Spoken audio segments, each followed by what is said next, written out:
Bismillahirrahmanirrahim. Assalamualaikum warahmatullahi wabarakatuh.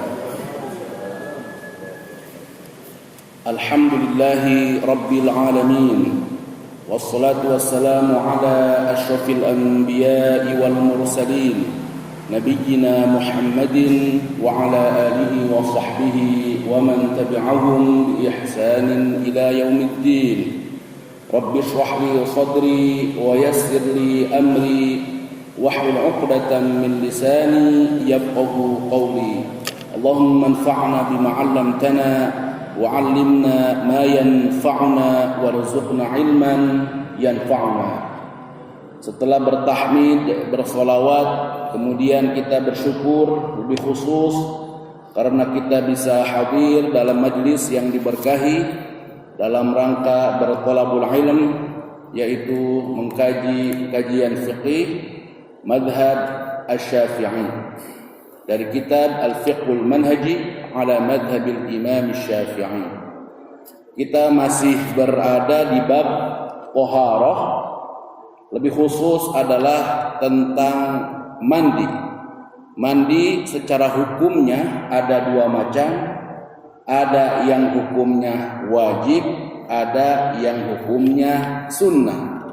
Kita masih berada di pembahasan mandi wajib atau yang hukumnya wajib. Ada 4 hal perkara yang mewajibkan mandi, sehingga mandinya tadi hukumnya adalah wajib. Yang sudah kita bahas, perkara pertama adalah al-janabah atau junub. Maka orang yang junub, laki-laki atau perempuan, kemudian kalau ingin melakukan ibadah-ibadah tertentu seperti sholat dan seterusnya, maka hendaklah dia mandi terlebih dahulu, dan mandi ini hukumnya adalah wajib.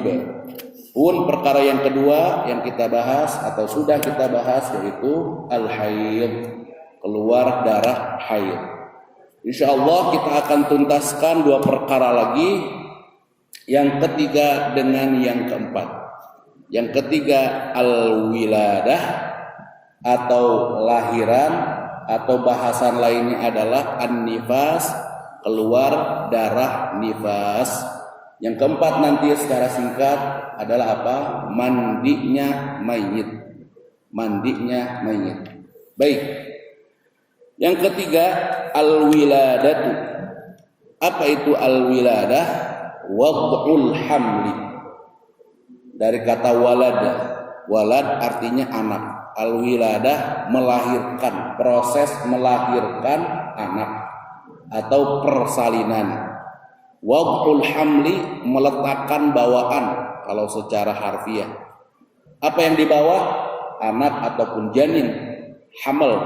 Kemudian disebut hamil. Orangnya adalah hamil karena dia punya hamal, sesuatu yang dibawa.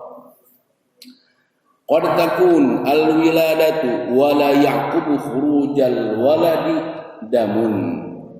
Bicara persalinan, melahirkan, la yaqubu khurujal waladi damun.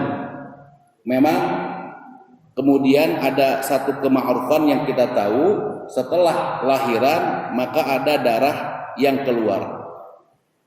Kadang-kadang ada darah yang keluar, ada darah yang tidak keluar.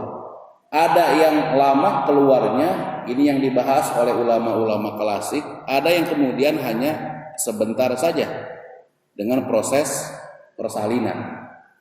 Yaitu saya ngobrol dengan istri saya, tiga-tiganya memang sesar. Ya kurang lebih 1 minggu sudah bersih begitu ya. Karena ketika proses persalinannya saja memang sudah dibersihkan sebagian besar barangkali, tinggal sisanya saja, dan itu berakhir dalam 1 minggu. Baik. Fa hukmuha hina idzin hukmul janabah. Kembali tadi ada kalanya memang ketika melahirkan enggak keluar darah. Ini barangkali harus lebih lanjut, orang kesehatan yang lebih tahu ya. Ada kalanya memang enggak keluar darah. Maka kalau enggak keluar darah, hukumnya atau dihukumi seperti janabah. Kenapa? Li'annal walada munhaqadun min ma'il mar'ati wa ma'ir rajul.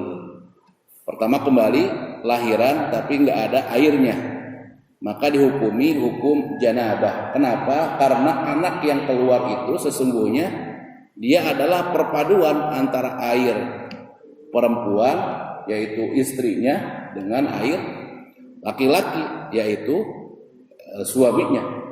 Maka sama ini adalah pertemuan antara dua air tadi, air mani dengan kemudian perempuan sel telur. Maka ketika tidak ada darah nifas, dihukuminya adalah janabah saja. Artinya tetap dia harus kemudian kalau ingin melakukan ibadah tertentu seperti sholat dan seterusnya, maka tetap dia harus mandi.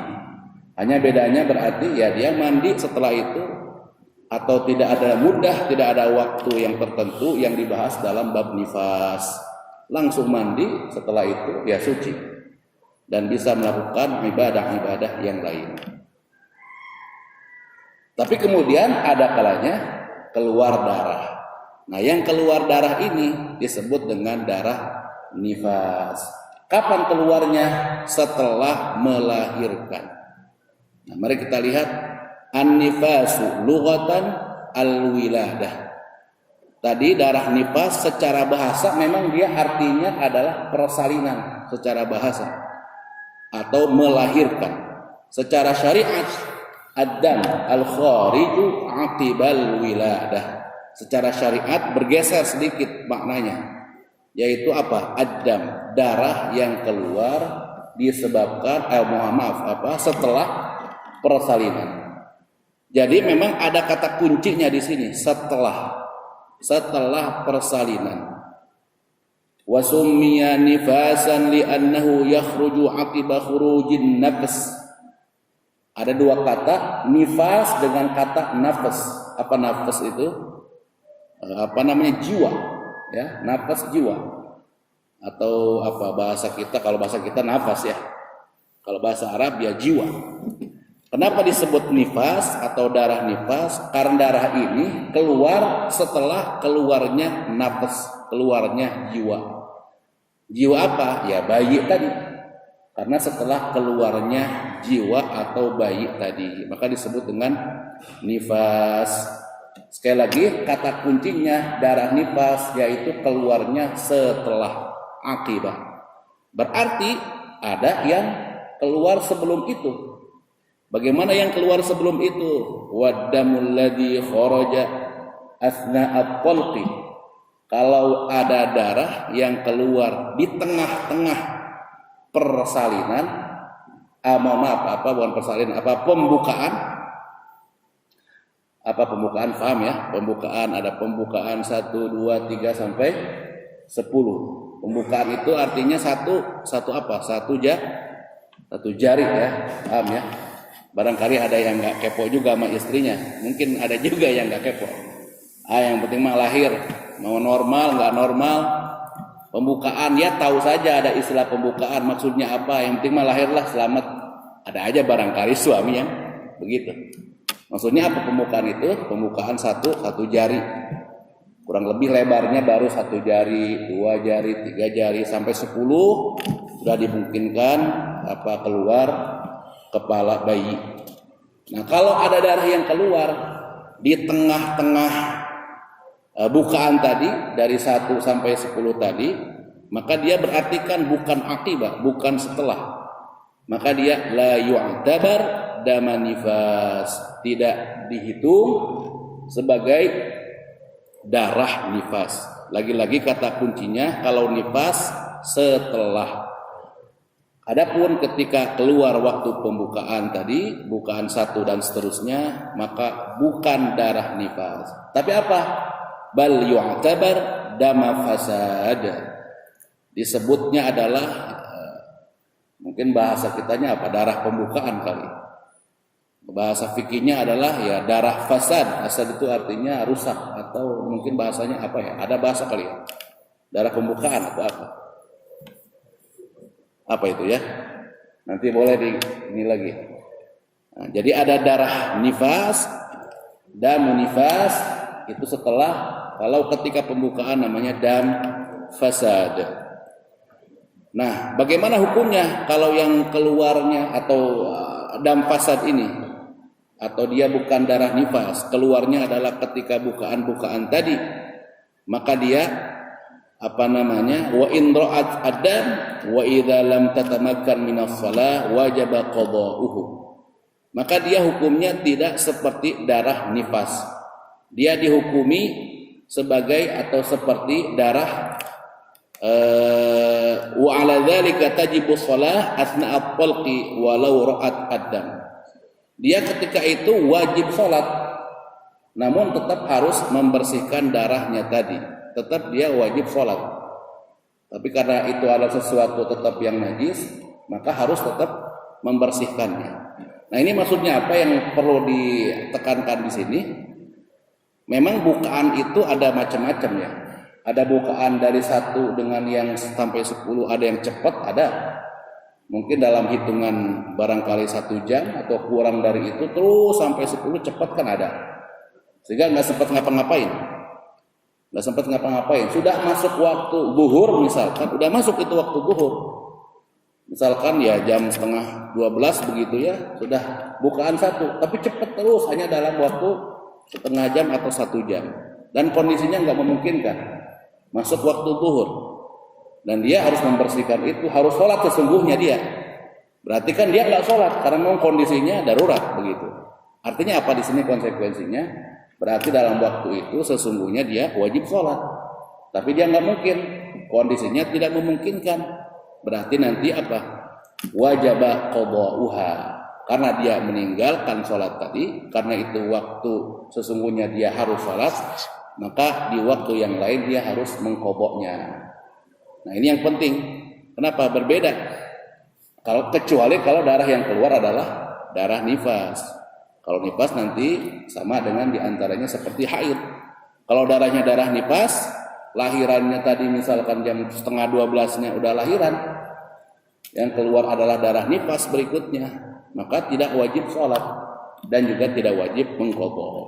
Jadi kembali, kalau darahnya keluar sebelum melahirkan, ketika bukaan-bukaan tadi, maka dia sesungguhnya bukan darah nifas dan dia dalam keadaan wajib sholat. Adapun mungkin ada yang kondisi bukaannya lama, ada juga tuh kadang ya. Bisa seharian, dari pagi dia atau dari setengah 12 tadi dia udah bukaan 1, ditunggu terus, baru 2 terus, mungkin baru sampai 10-nya malam, berarti memanjang. Nah, ini kan masih dimungkinkan dia untuk sholat. Ini keluar dari pembahasan kita, berarti ya dia sholat begitu. Dibersihkan dulu dan kemudian dia sholat. Ini yang menarik tadi, yang penting dicatat. Kondisinya bagi yang bukaannya cepat. Ya seperti tadi lagi-lagi setengah 12, ternyata jam setengah 1 sudah melahirkan. Waktunya begitu cepat, tidak memungkinkan dia untuk sholat. Nah, berarti dia dalam keadaan wajib sholat, sementara tidak mungkin dan dia meninggalkannya, maka nanti diqadha. Baik. Berikutnya muallif menambahkan muddatuhu. Lama atau waktu keluarnya darah nifas. Wa aqallu muddatin nifasi lahdhatun wa qad yamtadu ayyaman wa ghalibuhu 40 yawman wa aktharuhu 60 fama zada 'alaiha fa huwa istihadatun wal aslu fi hada al istiqra' kama tentang muddah, tentang waktu keluarnya darah nifas, maka yang pertama pengarang memulai dengan al-aqal. Waktu minimal sekali orang atau perempuan keluar darah nifas itu lahwah. Minimal ya sebentar saja. Maka tadi kita bahas ada yang sebentar saja, ya. Barangkali yang sesar sekarang mungkin langsung setelah itu bersih, mungkin ada. Kalau istri saya sebelumnya saya nanya dulu begitu kan, katanya kurang lebih 1 minggu, mungkin ada 1 minggu. Jadi karena memang ulama dari dulu dari istiqra itu apa? Ngambil sampel beberapa orang sehingga disimpulkan, oh ternyata ada yang lahboh, minimal lahboh sesaat saja. Mungkin zaman dulu juga sebelum ada sesar terjadi juga mungkin ya. Karena ini istiqra berarti kan pernah ada satu kejadian, pernah ada. Brojol udah bersih semua, bisa jadi. Nah, zaman sekarang diperkuat lagi dengan satu kecanggihan yang namanya operasi sesar ini. Maka lahdoh minimal. Tapi kadang-kadang bisa memanjang, yamtaddu ayyaman, berhari-hari.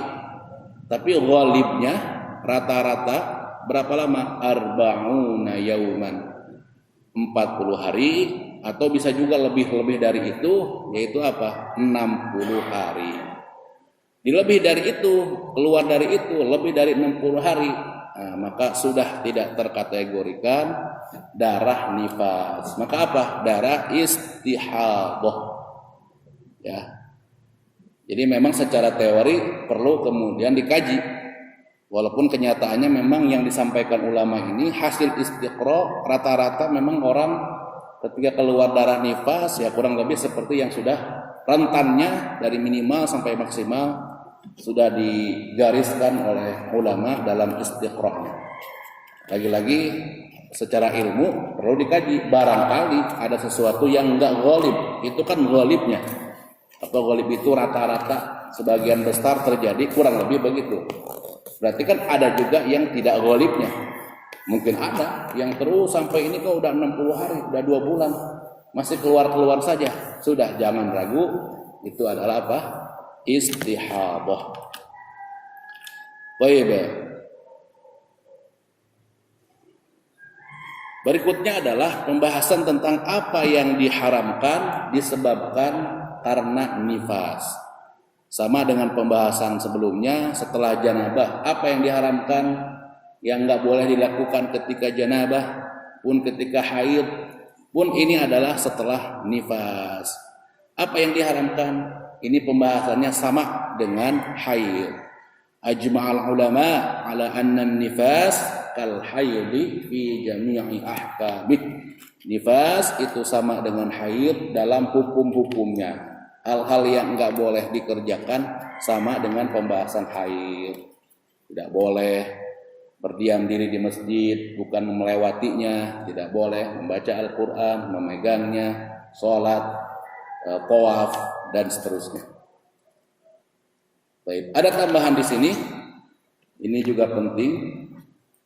Ru'yatud dam halal hamal.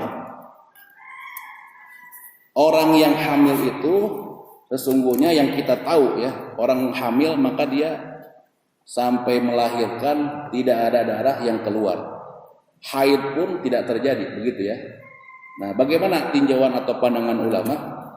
Ada 2 kondisi. Yang pertama adalah sesungguhnya orang hamil, dalam pandangan pertama nih, paragraf pertama, orang hamil itu juga ternyata lagi-lagi ada 2 pandangan secara kesehatan, perlu kemudian ditinjau ulang mana yang lebih kuat.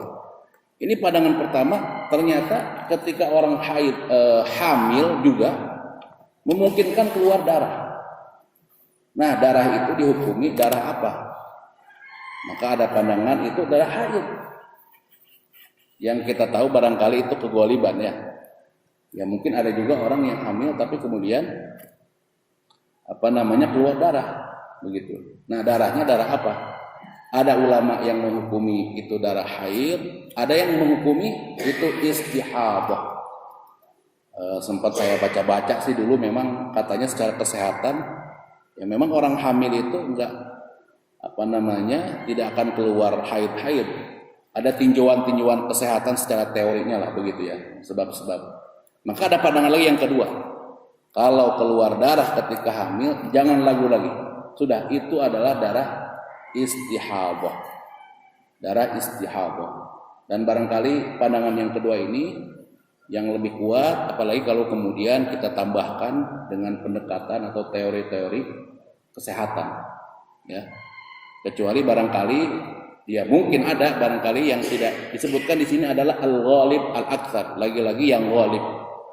Artinya ya mungkin ya dengan kehendak Allah orang hamil juga kemudian keluar darah haid, ya mungkin. Saya tidak terlalu bisa memahami bagaimana teori secara kesehatannya. Baik. Jadi pandangan yang kedua ini menguatkan memang yang kita temui di masyarakat, bahwa orang yang hamil, maka kalaupun keluar darah, pastikan itu sesungguhnya bukan darah hamil, tapi istihadah saja. Istihadah bagaimana hukumnya? Hanya membersihkan saja. Karena darahnya najis, cukup dibersihkan. Setelah itu ya tidak usah mandi, cukup bersihkan, kemudian kita berwudu. Bukan kita ya, perempuan atau istri kita berwudu, dan silahkan kemudian melakukan ibadah-ibadah yang lain. Jamaah yang dirahmati Allah Subhanahu wa taala. Selanjutnya ada tambahan lagi. Ini terkait, memang pembahasan nifasnya kurang lebih seperti itu saja. Namun muallif menambahkan tentang muddatu al-hamli. Karena memang nifas terkait dengan kehamilan, maka ada beberapa bahasan yang terkait kehamilan diangkat oleh muallif atau pengarang kitab ini. Orang hamil itu berapa lama sesungguhnya? Orang hamil yang kita tahu kan 9 bulan begitu ya, 9 bulan atau kisaran itu. Nah, ulama punya kesimpulan, dari mana menyimpulkannya? Nah, ini yang kita ingin tinjau, bagaimana ulama mentadaburi ayat-ayat sehingga kemudian menghasilkan satu kesimpulan.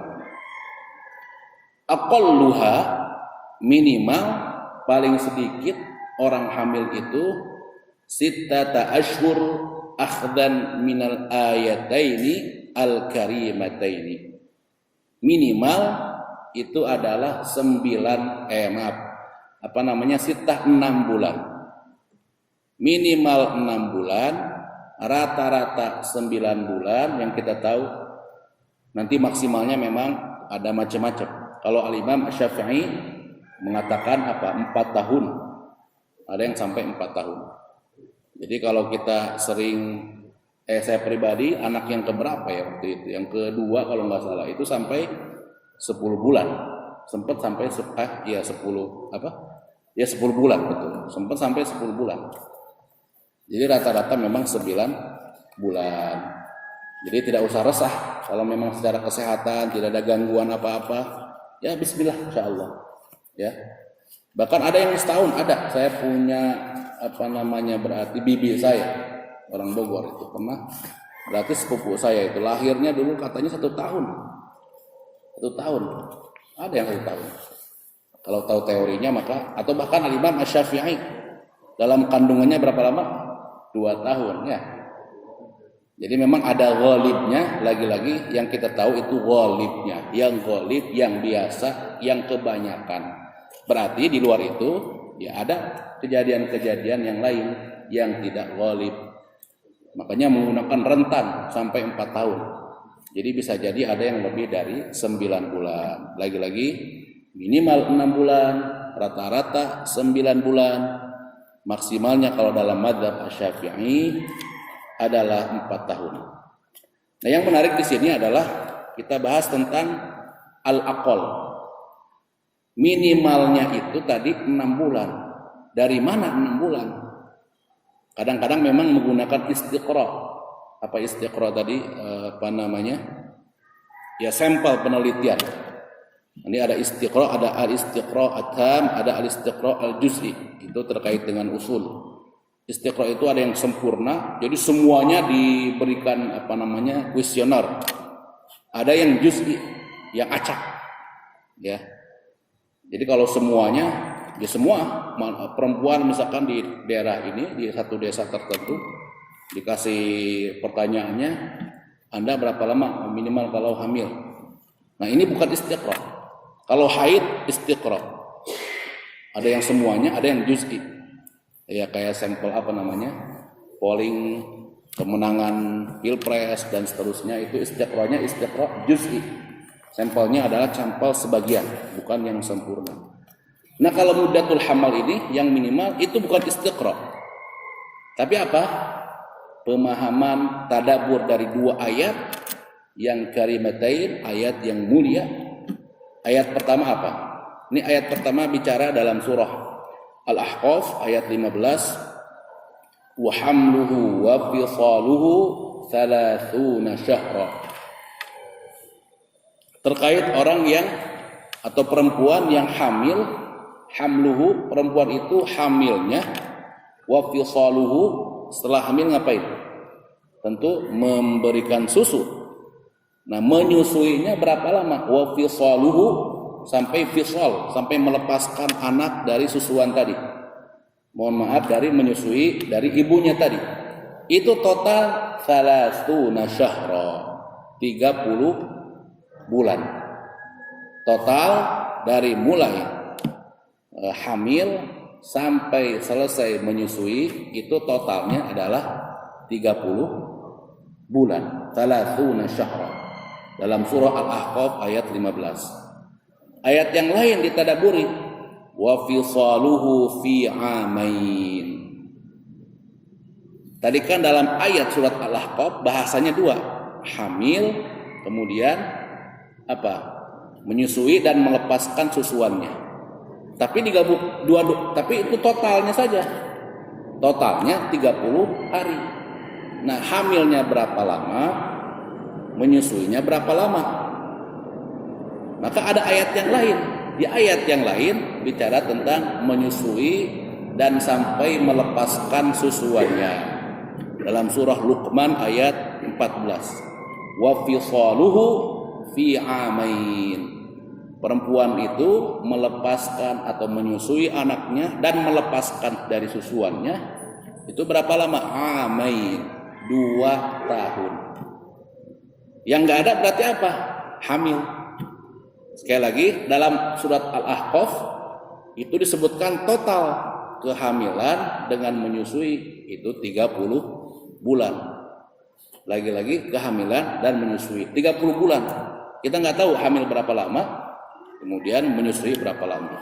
Dalam surah Luqman itu ada keterangan tentang menyusui sampai melepaskannya. Berapa lama?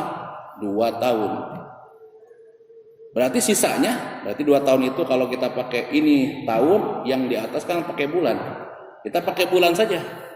Tadi di atas 30 bulan, 2 tahun adalah 24 bulan. Jadi kita sudah dapat 2 angka. Total 30 bulan, hamil dengan menyusui. Angka dalam surah yang lain tentang menyusui sampai melepaskannya 2 tahun atau 24 bulan. Yang belum ada angka apa? Angka kehamilan berapa lama? Ulama ngitung dari situ. Enggak ada ayatnya. Tinggal dihitung saja. Tinggal dikurangi. Total yang 30 bulan. Angka yang sudah diketahui adalah apa? Hamil plus menyusui sama dengan 30 bulan. Turunkan di bawahnya. Hamilnya masih hamil, tulis alhamlu. Plus menyusui udah ada angkanya dalam surah Luqman. 2 tahun atau 24 bulan. Maka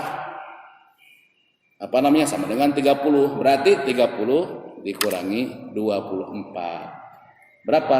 6 bulan. Jadi lagi-lagi dari kemarin kita bicara haid, bicara nifas. Ulama kesimpulan ada kalanya memang istiqra, sampel-sampel, bikin sampel dari kejadian yang ada. Ada kalanya apa? Tadabbur.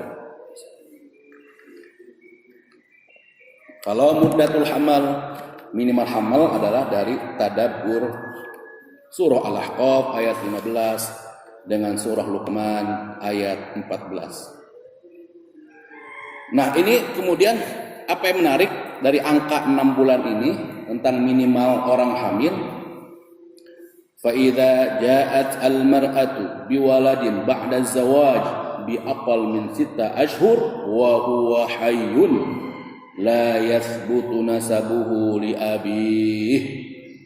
Maka kalau ada orang yang menikah kemudian melahirkan belum 6 bulan udah ngelahirin dan anaknya hayyun, anaknya hidup. Januari dia nikah, Februari, Maret, April udah ngelahirin. Kalau Januari nikah, Januari awal misalkan, Januari, Februari, Maret, April, Mei, Juni, Juli awal ngelahirin, sudah 6 bulan. Maka dan anaknya hidup, dinisbatkan itu anak kepada bapaknya. Tapi kalau kurang dari 6 bulan, karena minimal hamil tadi 6 bulan, Januari awal tadi menikah, Januari, Februari, Maret, April sudah lahiran, maka itu anak dan hidup anaknya tidak dinisbatkan kepada abinya, kepada bapaknya. Maka konsekuensi yang lainnya apa? Karena tidak dinisbatkan kepada bapaknya, maka bapaknya tidak bisa menjadi wali kepada anaknya atau ketika akan menikah. Putrinya tadi khususnya kalau perempuan ya. Kalau laki-laki atau perempuan, maka konsekuensi yang lainnya apa? Konsekuensi tidak bisa mendapatkan warisan. Karena kalau warisan berlaku untuk laki-laki dan perempuan. Karena perwalian hanya untuk perempuan saja. Dan ini memang kemudian bisa nanti ditanya kepada pakar hukum di sini, berbeda dengan yang kemudian diambil dalam undang-undang positif kita. Kalau undang-undang positif kita apa? Asalkan si pasangan laki-laki dan perempuan, mohon maaf, kemudian berzina, walaupun kemudian ketika menikah hanya 2 bulan langsung borojol, itu orok, asalkan dia bukan atau sama-sama perawan atau jejaka dan belum menikah begitu, maka tetap dinisbatkan kepada orang tuanya, kepada bapak biologisnya ya. Walaupun memang nanti secara jujur memang ada pandangan-pandangan yang lain, yang memang ada yang seperti itu, ada pandangan yang lain ya. Memang kadang-kadang hukum di positif kita setelah dicari-cari, ada kalanya memang mengambil pandangan-pandangan yang memang nggak populer, kadang-kadang ada. Kadang-kadang nggak ketemu juga, nggak ada juga kadang-kadang. Ini kembali kemana? Lemah enggak? Kalau lemah mungkin masih mending. Tapi kadang-kadang juga nggak ada. Itu barangkali nanti kalau diperinci ya sama saya punya teman dulu seorang hakim. Jadi ketika menjadi hakim dia bertanya, karena memang backgroundnya adalah syariah. Dia ingin paling tidak segala undang-undang itu paling tidak kalau dirujukan ke dalam bab fikihnya paling enggak ada pandangan, walaupun pandangan yang syadz. Syadz itu yang menyendiri, yang tidak populer. Tapi dalam temuan dia kadang-kadang memang ada yang kuat, kadang-kadang ada yang tidak kuat, menyendiri, kadang-kadang enggak ada juga gitu. Nah, kalau ini memang sejujurnya ada pandangan, walaupun pandangan ini sesungguhnya tidak terlalu maslahat. Dengan dalil apa? Satrul aib, menutupi aib. Kalau pakai pandangan ini, madzhab Syafi'i misalkan, justru agar kemudian memberikan pelajaran, biar malu biar sekalian biar malu, itu menjadi aib, begitu kan? Setelah itu kemudian ya orang berpikir ulang. Adapun kemudian ya naudzubillah, ya sekarang orang-orang kalau udah nggak tahu malu, ya yang penting mah nggak hamil kan begitu jadinya kan. Itu urusan dia lah, dosa dia dengan dan ya naudzubillah min dzalik. Ya. Apalagi kalau bulan-bulan acara-acara tertentu begitu ya. Kalau kita baca di artikel-artikel ada namanya Valentine lah segala macam itu ya. Kalau Valentine ya mereka jalan-jalan dikhususkan begitu ya, jalan-jalan, hotel-hotel penuh, dan banyak ditemukan kondom naudzubillah. Ya.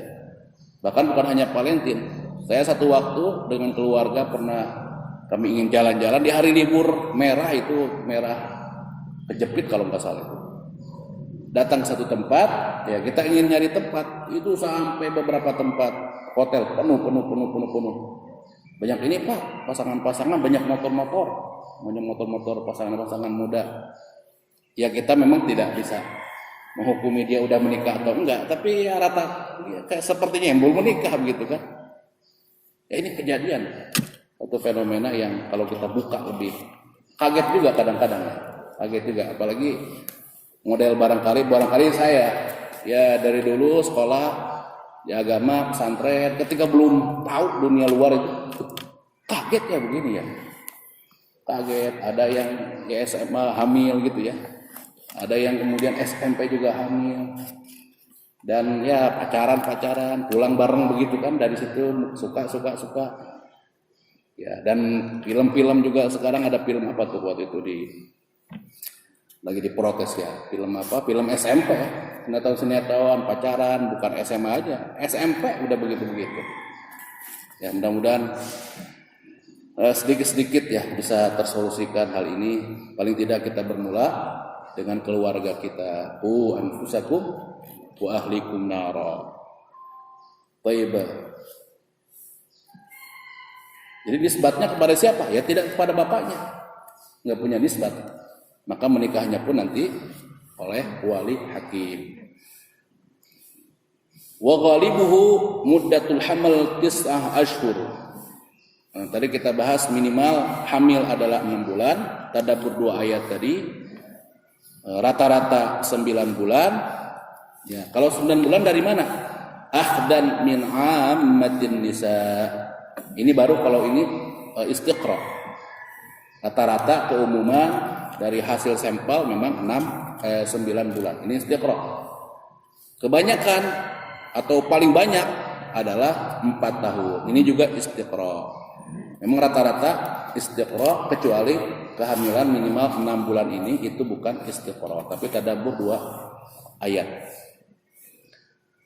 Jamaah yang dirahmati Allah Subhanahu wa taala, satu lagi setelah kita membahas 3 perkara yang mewajibkan mandi, ada janabah atau junub, kemudian haid, kemudian nifas, satu lagi adalah al-maut atau kematian. Maka orang yang mati yang kita tahu ada 4 perkara dalam tajhiz al-mayyit. Lebih lanjut barangkali nanti kita kaji dalam bab jenazah. Tapi satu macam dari kewajiban tadi terkait dengan mandi ini. Maka ada 4 hal yang harus dilakukan. Yang pertama adalah memandikannya, yang kedua mengkafankannya, yang ketiga mensolatkan, kemudian menguburkannya.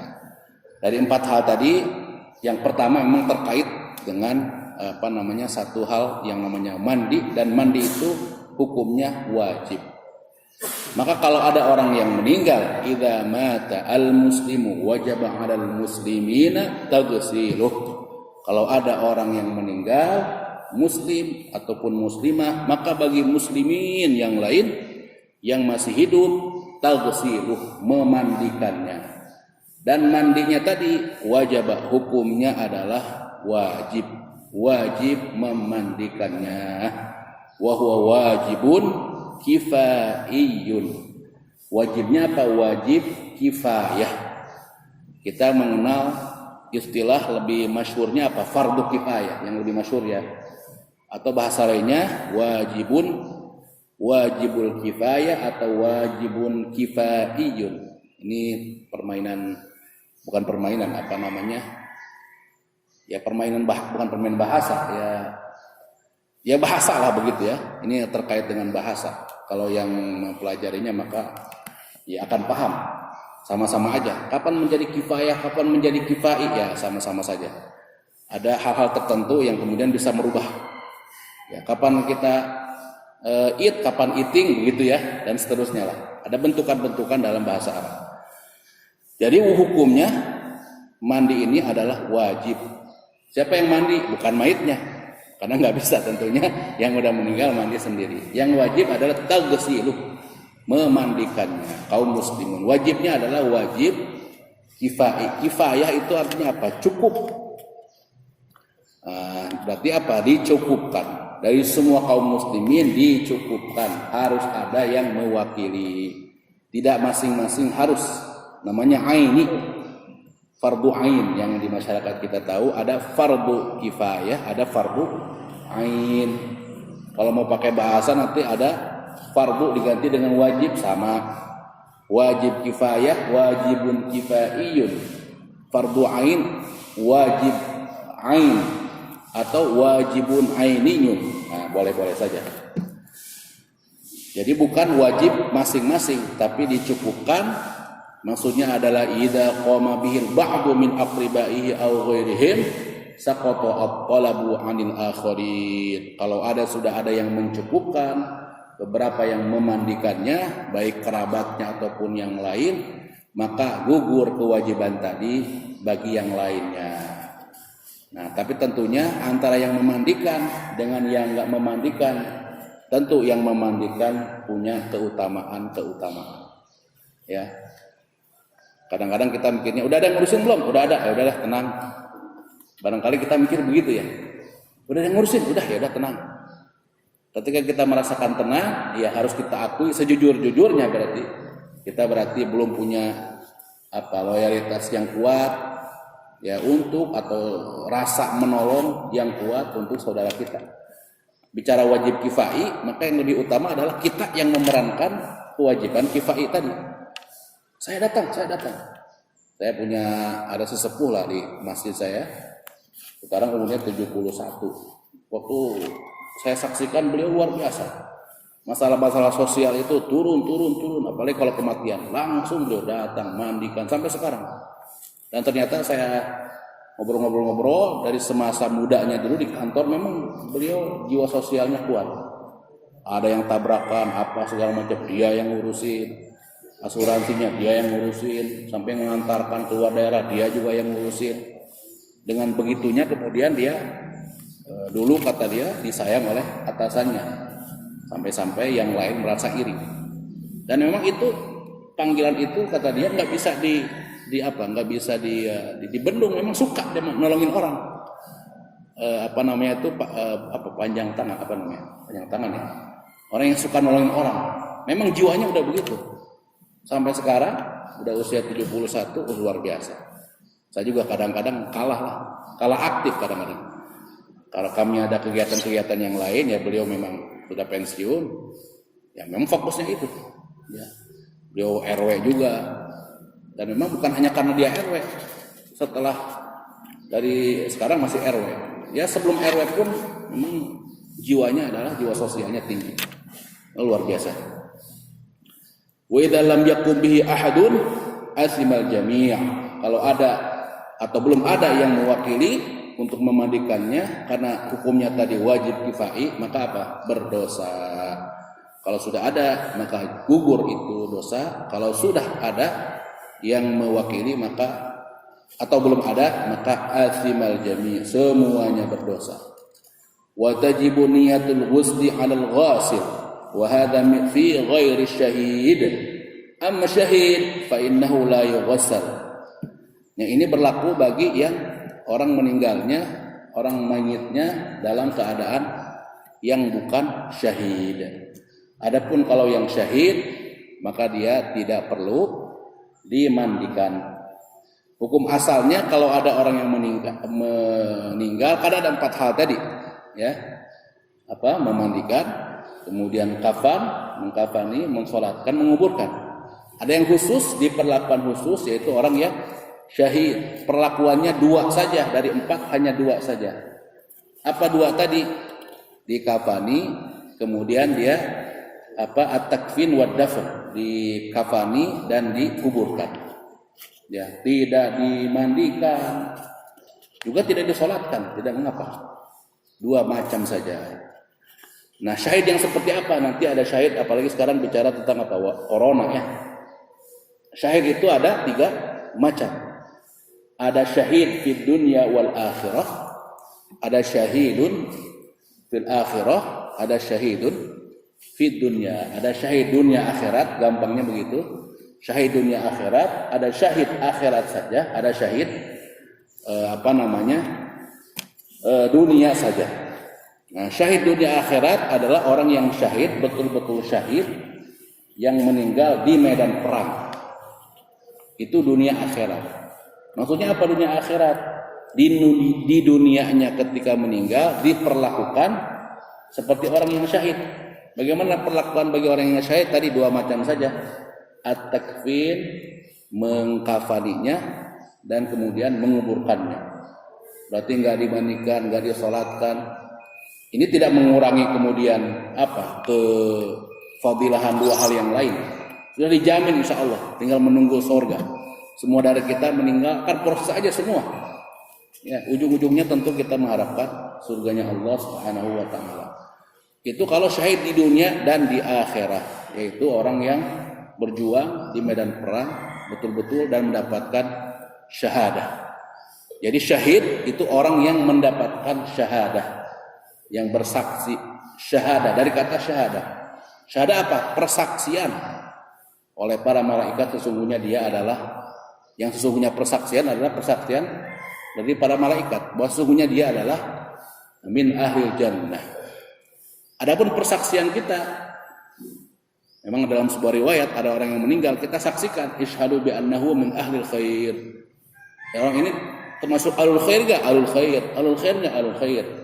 Ini persaksian memang yang namanya orang meninggal, babnya adalah bab doa.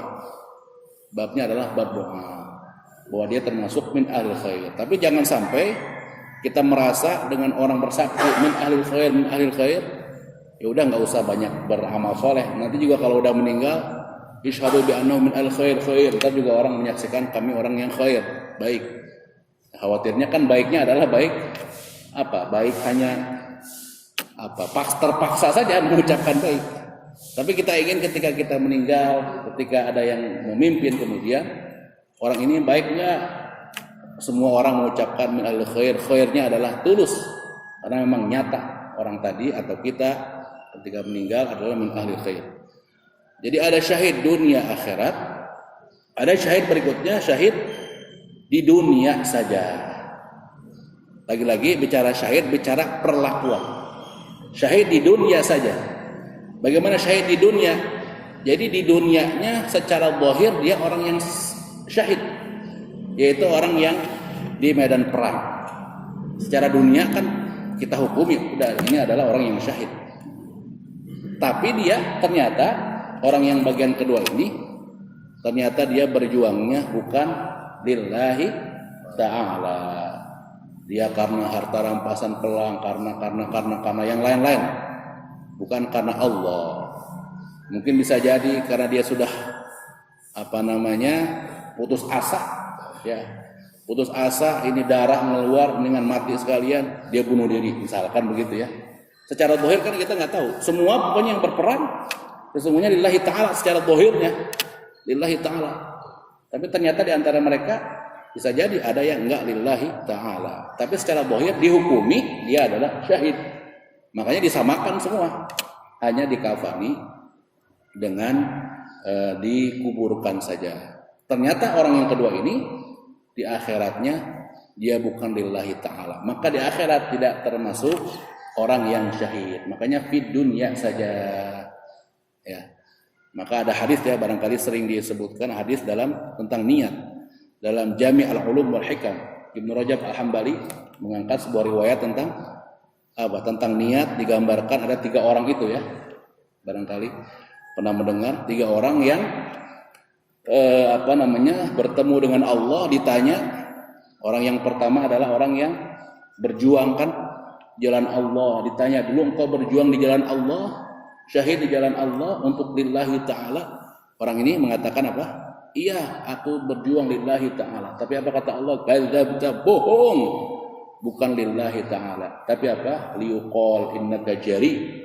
Agar disebut orang yang pemberani. Ya, orang yang berperang bisa jadi saya biar jadi pahlawan nasional. Kalau tujuannya ini kita tidak menyamaratakan. Kalau tujuannya itu tidak syahid. Nanti biar saya dimakamkannya di makam pahlawan, bisa menjadi nama jalan barangkali begitu ya. Kalau niatannya bukan lillahi ta'ala, tapi gugur. Ya kita sebagai manusia menghukumi secara zahirnya saja. Syahidnya ternyata di dunia saja. Ada orang kedua dalam hadis tadi apa? Orang yang berinfak. Ditanya oleh Allah, dulu berinfaknya lillahi ta'ala. Dia jawab iya lillahi ta'ala. Kadzabta, bohong, bukan lillahi ta'ala. Tapi liuqal innaka jawad, agar disebut orang yang dermawan. Paling dermawan dia kalau zakat setiap tahun 1 miliar. Sehingga banyak fitnah-fitnah, orang yang datang ke tempatnya berkerumun banyak sampai berdesak-desakan. Ada di TV begitu ya. Di kampung saya juga ada.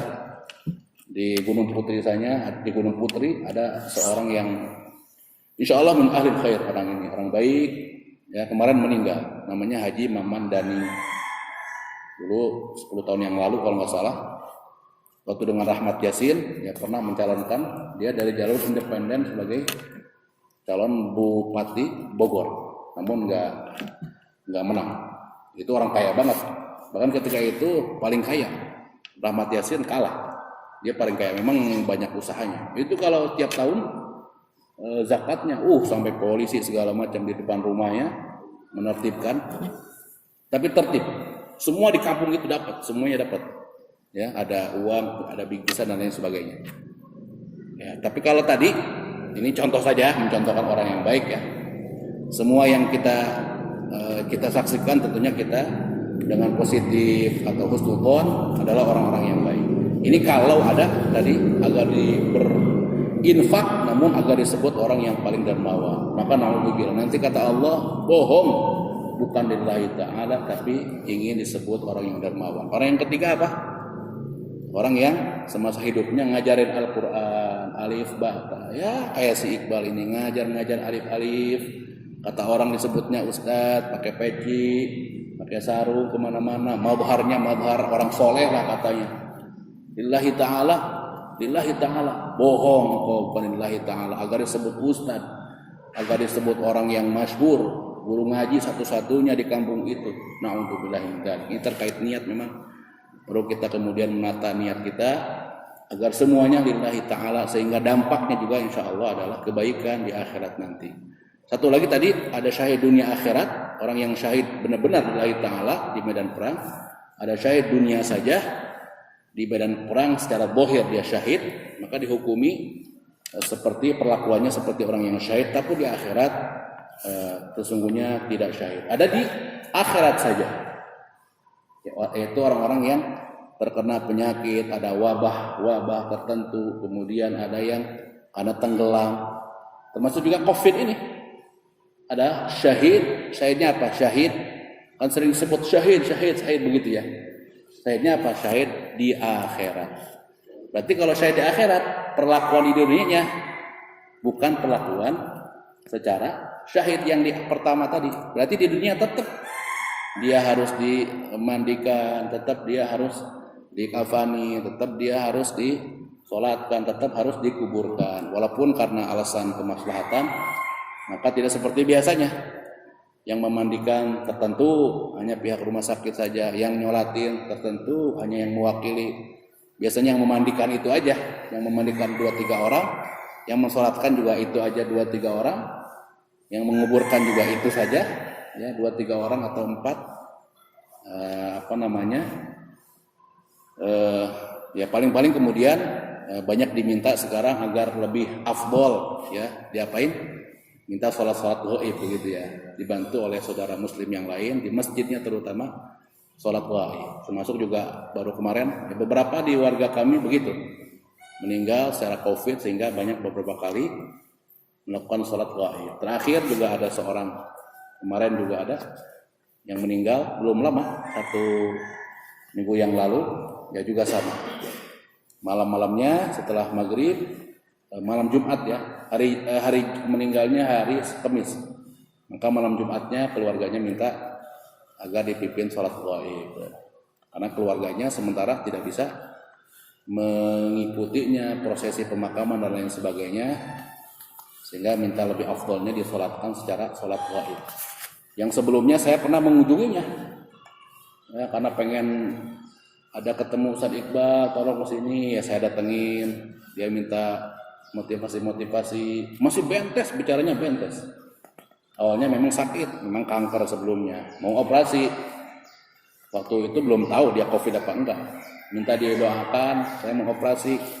Saya datang, saya doain, saya pijit-pijit, airnya semua saya buka, saya al-fatihain, ngobrol, bentes. Pas mau operasi, SOP-nya kan sebelum operasi harus COVID ya, ternyata positif. Maka semua langsung Pak RW-nya, termasuk menghubungi orang-orang yang pernah berinteraksi dengannya, termasuk saya. Apalagi saya datang khusus di kamarnya, ya saya pegang-pegang tangannya, saya doa-doain. Sehingga saya pun di swab kemarin, alhamdulillah negatif. Jadi saya udah 2 kali rapid sekali. Waktu itu ingin mengisi pengajian di satu tempat, harus rapi dulu, alhamdulillah negatif. Kemarin di swab, alhamdulillah negatif. Semoga Allah menjaga kita, memberikan kesehatan kepada kita. Insyaallah dan meridhoi segala amal-amal soleh yang kita kerjakan. Barangkali ini tuntas pembahasan hal-hal yang mewajibkan mandi. Mandinya adalah hukumnya wajib dari mulai janabah, junub, kemudian haid, keluar adalah haid, kemudian nifas, dan yang terakhir adalah al-maut atau kematian. Baik, silakan barangkali ada yang menambahkan.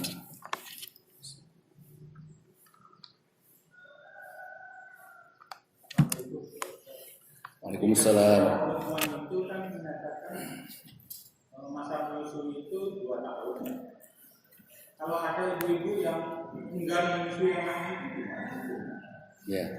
Sekarang banyak kecenderungannya seperti itu. Betul. Jadi masa menyusui itu 2 tahun. Nanti kalau kita lihat sesungguhnya apa yang dimaksud dengan 2 tahun ini, apakah perintah wajib? Ini pembahasannya. Apa ini satu keutamaan?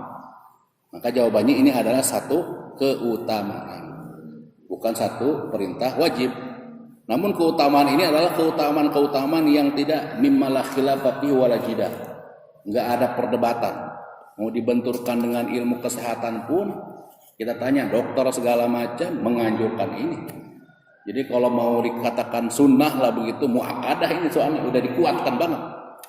Ya tidak mengapa tidak mau menyusui. Kalau memang ada hal-hal yang kemudian memudorotkan. Tapi kalau kemudian bisa juga niatannya kalau nggak mau menyusui karena dia nggak mau repot, nggak mau saya ribet nyusuin segala macam, nanti saya bangun malam-malam. Kalau begitu berdosa. Sesungguhnya dia tidak bisa kemudian menjaga amanat ini. Ya, ada barangkali begitu ada ya, barangkali. Maka tadi saking pentingnya, maka sekalipun ada wanita karir, kata ilmu kesehatan kan begitu, maka apa solusinya? Diperaskan air susunya, diperaskan sehingga ketika dia bekerja yang di rumah tetap ketika anaknya bayinya ingin minum diminumkan air susu ibu ini. Ya ini baru dari segi syar'inya, dari segi kesehatan dengan segala macam keutamaan tidak ada yang bisa menggantikannya. Sampai ada satu keluarga di Bekasi dan keluarga ini memang sangat-sangat ingin anaknya tetap meminum air susu ibu, tapi nggak keluar atau kurang maksimal gitu dari ibunya tadi. Sehingga apa? Dalam satu Facebook begitu dia mengabarkan itu dan banyak kemudian yang menjadi ibu susuan untuk si anaknya ini, termasuk adalah istri saya yang waktu itu anak kedua kalau nggak salah lagi hamil juga. Nah, sebelumnya ada teman istri saya menjadi ibu susuannya. Nah, tahu dari teman ibu saya ini, teman istri saya di Bekasi ada yang butuh, kebetulan jaraknya nggak terlalu jauh, saya sering tugas ke arah sana. Saking butuhnya itu, berarti apa? Nggak apa-apa makanya. Saking pentingnya, saking bagusnya dengan segala macam keutamaan air susu tadi, sampai harus kemudian menjadi ibu susuan, nggak apa-apa. Jadi menjadi ibu susuan boleh apa enggak? Pertanyaannya boleh, asalkan berikutnya ada aturan-aturan lain. Kalau sudah menjadi ibu susuan, maka apa? Segala yang diharamkan yuhram minar radha'ah itu juga yang diharamkan minan nasab, secara nasab pun sama kedudukannya diharamkan secara susuan. Artinya apa? Berarti anak tadi menjadi mahram buat saya punya anak tadi, maka dengan anak saya nggak boleh menikah karena satu susuan. Seperti Nabi juga dengan Halimah As-Sa'diyah, seorang wanita namanya Halimah dari Bani Sa'ad, yang ketika itu Halimah sendiri lagi menyusui dan dia udah punya anak 3 orang anaknya.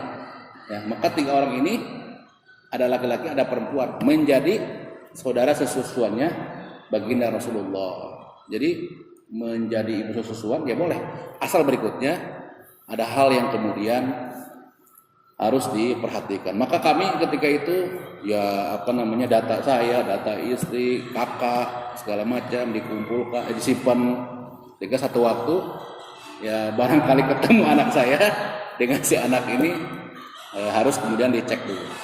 Alhamdulillah sampai sekarang komunikasinya baik. Jadi tadi tentang pentingnya air susu ibu. Wallahu a'lam bishawab.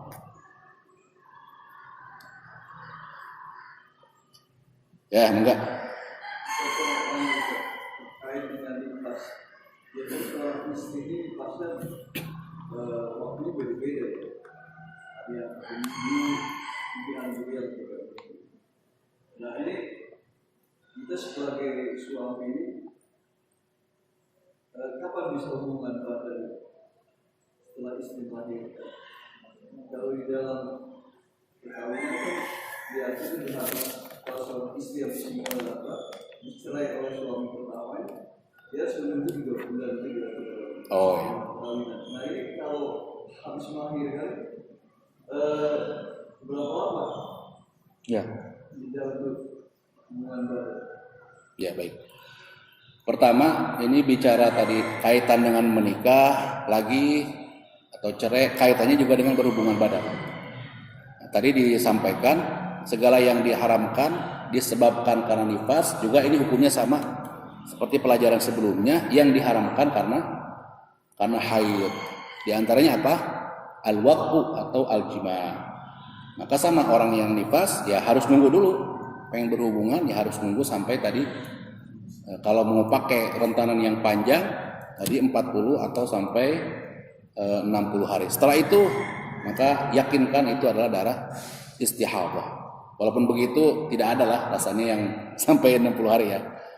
Berarti kalau bicara nifasnya memang itu ketentuannya. Selesaikan dulu baru kemudian si suami boleh berhubungan. Adapun kemudian kaitan dengan menikah, maka nanti ini bicara tentang iddah ya dalam bab pernikahan nanti. Maka ada macam-macam iddah.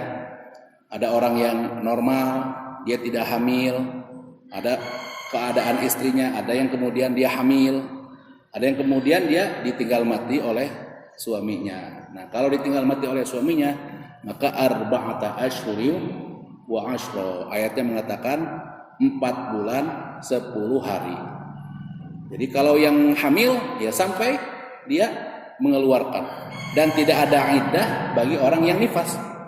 Berarti kalau dia meninggal, suaminya sudah nggak ada, dia kemudian hamil, dia lahirlah anak itu, maka setelah hamil boleh, ya. Kemudian dia yang nggak boleh nanti apa? Yang nggak boleh? Ya berhubungannya nanti. Ya artinya memang kalaupun nunggu ya nunggu aja sampai nifas. Kalau nikah pun ya ngapain nanti nggak bisa berhubungan juga, kan begitu. Jadi memang artinya kemudian iddahnya selesai, boleh nggak nikah? Nikahnya boleh, tapi berhubungannya tidak boleh. Jadi semuanya saling terkait, gitu. Semua saling terkait. Kalau nifas nggak boleh, diantaranya adalah berjima atau al-waqfu. Kalaupun menikah orang yang hamil boleh iddahnya sampai dia melahirkan.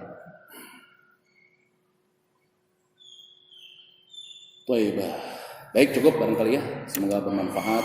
Allah manfa'na bima 'allamtana wa 'allimna ma yanfa'una warzuqna ilman yanfa'una. Kafaratul majlis. Subhanakallahumma bihamdika asyhadu an la ilaha illa anta astaghfiruka wa atubu ilaik. Akhirul kalam. Assalamualaikum warahmatullahi wabarakatuh.